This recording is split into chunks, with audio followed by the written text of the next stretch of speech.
what I'm trying to do as a scientist is a very simple and clear-cut story. It begins back about 1917. I was then about 19 years old. I had been brought up with every expectation of going into the Christian ministry, which in my family means the Episcopal Church. I was soaked in theology. This is Dr. Warren McCulloch, an eminent neurologist, engineer, and mathematician. It was at his world-famous lab at MIT that the original work on the frog's eye took place. And I got seduced by mathematics, surely because there was more fun in it, and because if you know theology at all well, you'll realize that the ideas in the mind of God are mathematics and logic. So this is the way I came into the game in the first place. And I have never had but one question in the whole of my scientific life. I've only wanted to know, what is a number that a man may know it, and a man that he may know a number? I think I'm fairly clear as to the first half of it, but as the second half, a man that he may know a number, not yet. I've had to content myself with what a frog's eye tells a frog's brain, or something else of this sort. So roughly... A frog's eye is very simple compared to a man's brain, an organ so complex that even the most optimistic believe that it will be centuries before we unravel all its mysteries. Yet, Dr. McCulloch and his colleagues believe they are beginning to understand how the higher nervous system, a man's brain, might work as a machine. A machine basically different in principle from anything we can now build, much more subtle than even our most sophisticated computers. Now, may I make clear a distinction between your nervous system and any computing machine which is yet in existence? There is some beginning to approximate it. They are to be found chiefly in bombers and things of this sort. Now, an ordinary machine, operations are carried out sequentially.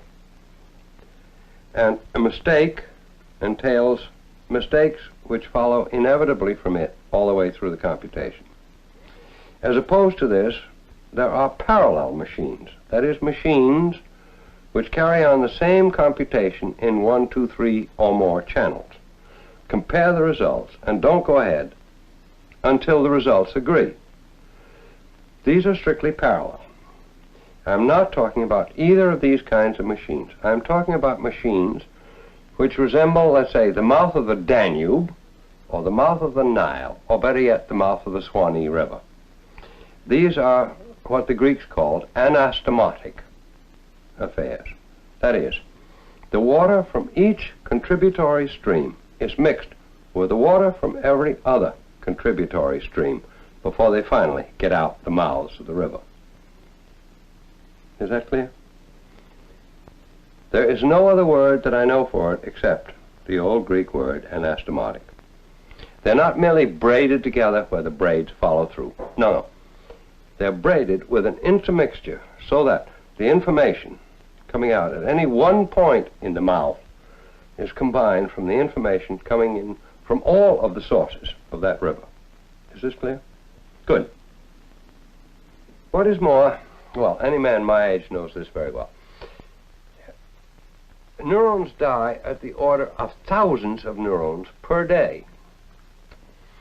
We're built to run well to the 16th year of age, roughly. From that time on, you begin to be able to count the holes where there were cells and there are no more.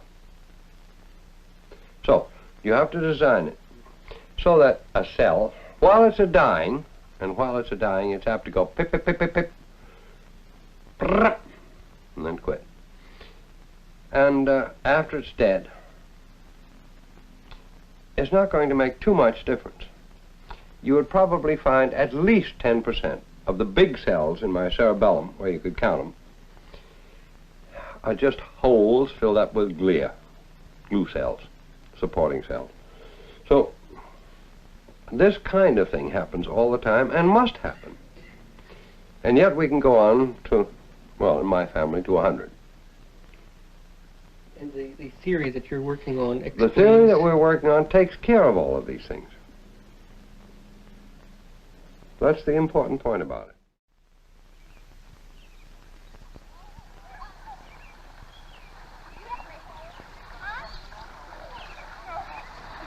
In the summer, Dr. McCulloch, his wife, and grandchildren moved to a country home in New England.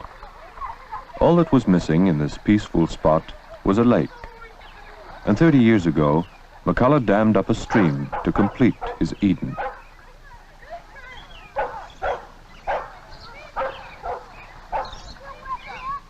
What is man? A child of nature.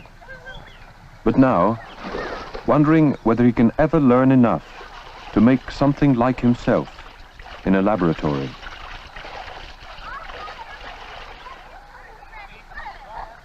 What is the limit of our possible knowledge and power?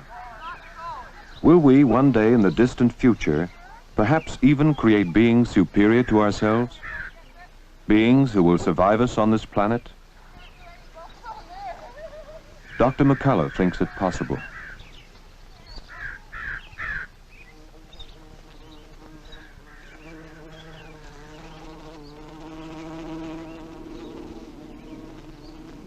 No, I would expect that insofar as machines might survive man, and they might,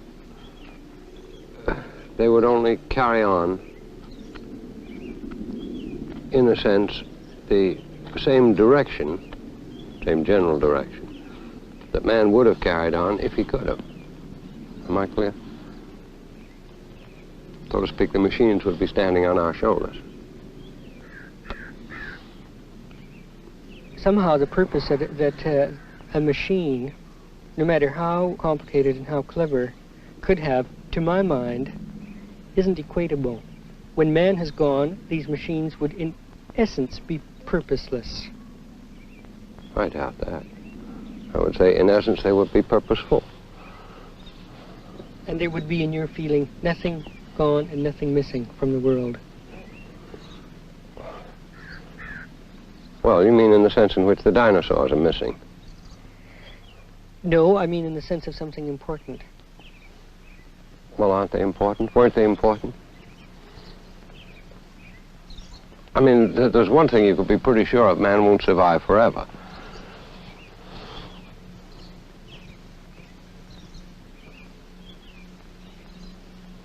From all that we know of the sun and of other stars, that would be the most improbable thing. Something else will come. And in your opinion, it might be something of man's own creation? Yes.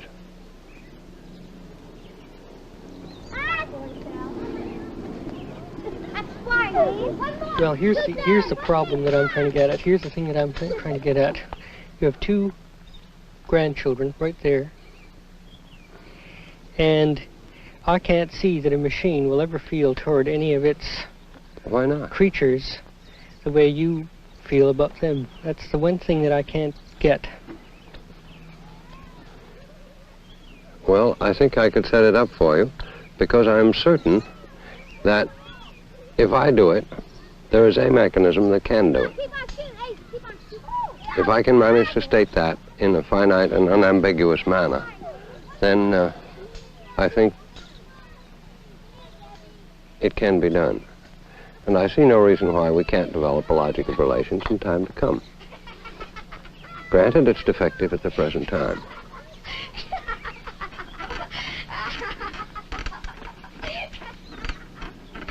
Don't shake the table.